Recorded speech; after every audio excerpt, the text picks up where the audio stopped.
Hi again, and welcome back to Denver Wellness Digest. Again in the studio, Marissa Gavel, LPC, and today we're going to be talking about alcohol as a coping mechanism.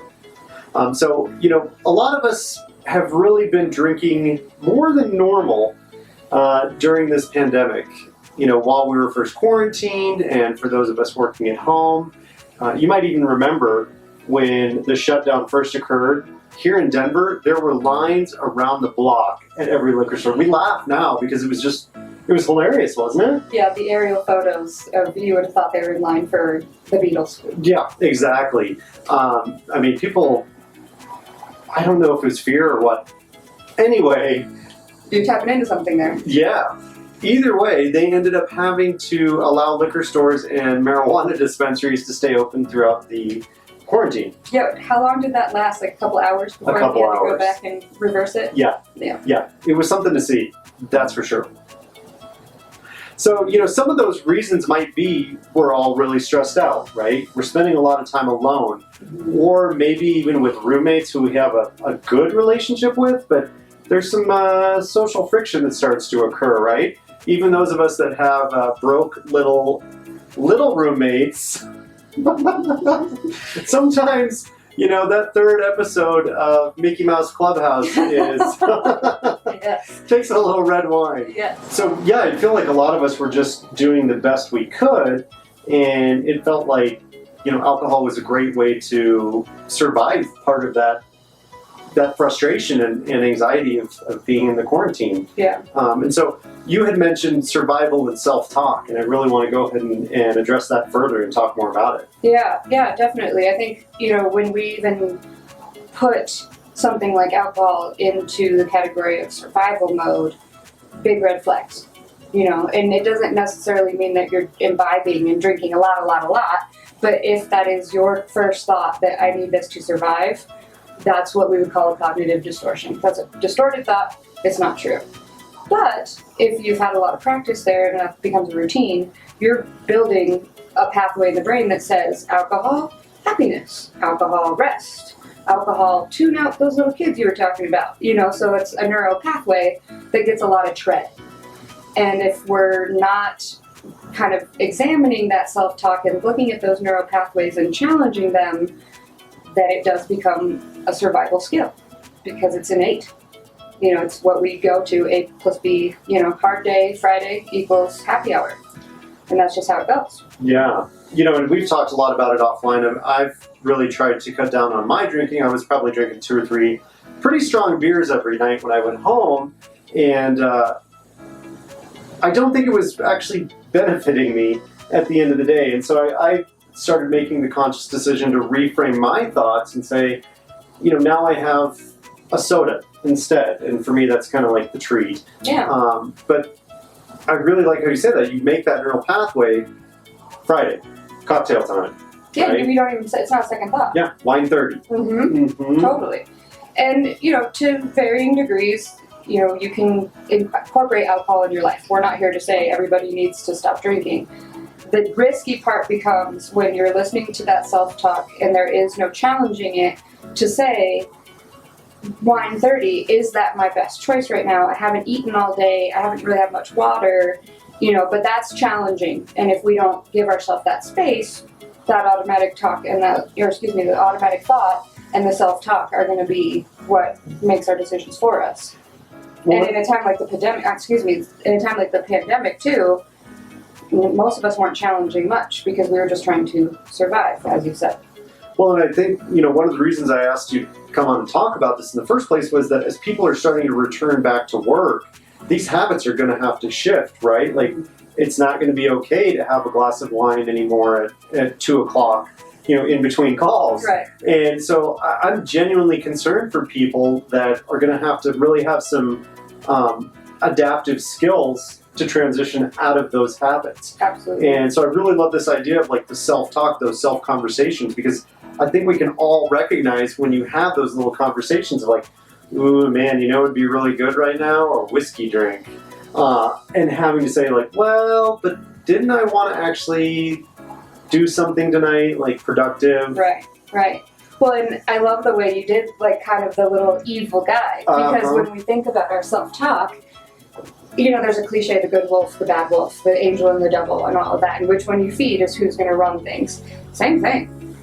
So if you follow that little impulse voice that's doing this, that's different than checking in with maybe your wisdom voice, which would maybe have been, what if you go for a run and have a dinner and then maybe have a glass of wine or something like that, but it's kind of picking and choosing which voice we want to listen to, just like friends when we seek counsel. If I want somebody to co-sign some risky behavior, I might not call you. Right. I'm going to call the other one that's like, yes, let's go. Right. So we choose who we want to listen to and who we want to listen to, Yeah, I love that you said that too. We have all know who to call when it's like, hey, you want to go hit the bar? Right. Yeah. Yeah. Too funny. I know for me it was really partially a choice as well, that I recognized that I wasn't sleeping. I was waking up routinely at 2 in the morning, really just like not feeling that great and then struggling to go back to sleep. Earlier you mentioned alcohol equals rest.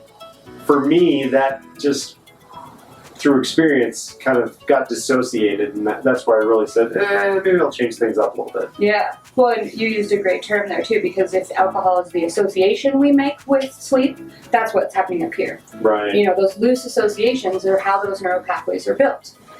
So it may be that when you're upset, you listen to screamy emo music or something. Yeah. They're just to sit there. It's an automatic thing for your brain. So brain says, oh, you're sad?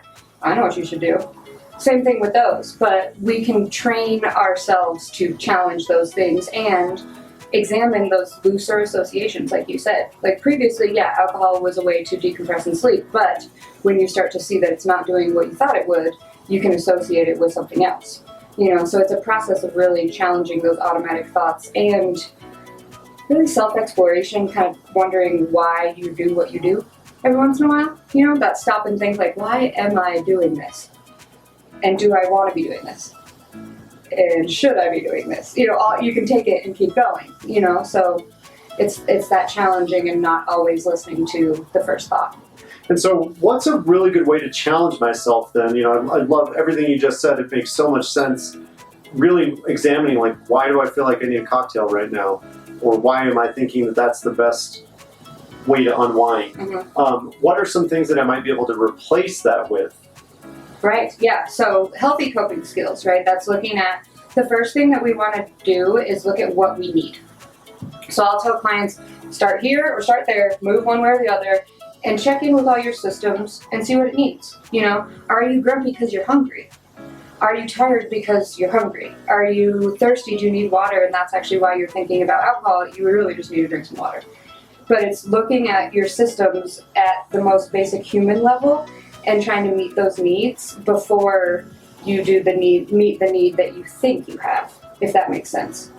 So looking at the core need rather than what you might want. There's a difference between what we need and what we want. Yeah, I really like the way you said that there. And just to kind of summarize, you're right. We're adults. We can meet our own needs. We really should stop and evaluate why we're making the choices we're making. Evaluate whether or not they're healthy choices or the best option for us in the moment. Mm-hmm. And really take stock in our whole body at that moment and see, is that the right choice, the right decision at that time? Right, Yeah. Right. Yeah, so it's important, even though we're focusing on mental health, we're coming from a holistic approach. That's where you and I come from. So we're looking at a body scan to see, is it a physical need that I need to meet and that I can meet that's, within reason? Or is it an emotional need that's being highlighted by a physical need or vice versa? For example, grumpy because of hungry. I need to meet my hungry need, and my grumpy will probably go away. Yeah. But if I'm only focusing on the grumpy and not the hungry first initial need, I'm probably not going to make a great choice because I'm going to try to fix what's wrong emotionally without paying attention to the physical aspect, and that's where we might make some impulsive decisions.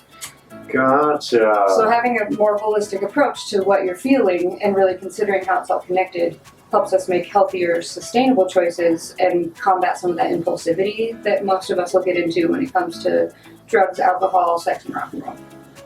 And M&Ms. yes, those two. Yeah. Well, I really like that. Going forward, we'll talk a little bit more about meeting your own emotional needs, making those decisions that are actually good ones in the moment, and how this all contributes to really living your best life. Yeah, self-soothing is not something we're actually taught. I know many adult I've worked with many adult clients that don't know how to identify what they need and have created really unhealthy coping skills because they're not actually meeting the need. They're just reaching for stuff. Whatever works, throwing it at the wall, seeing if it sticks. And, to learn that as an adult can be really empowering and change your life. It's a big deal to know that when you're upset or in need, that you can handle that and get yourself through it. It feels really good when you can do that. Yeah, and that's why we're here, right? We want to make people feel better. Absolutely. Well, thanks for joining us. If you like what you saw, click like and subscribe below, and we'll see you next time.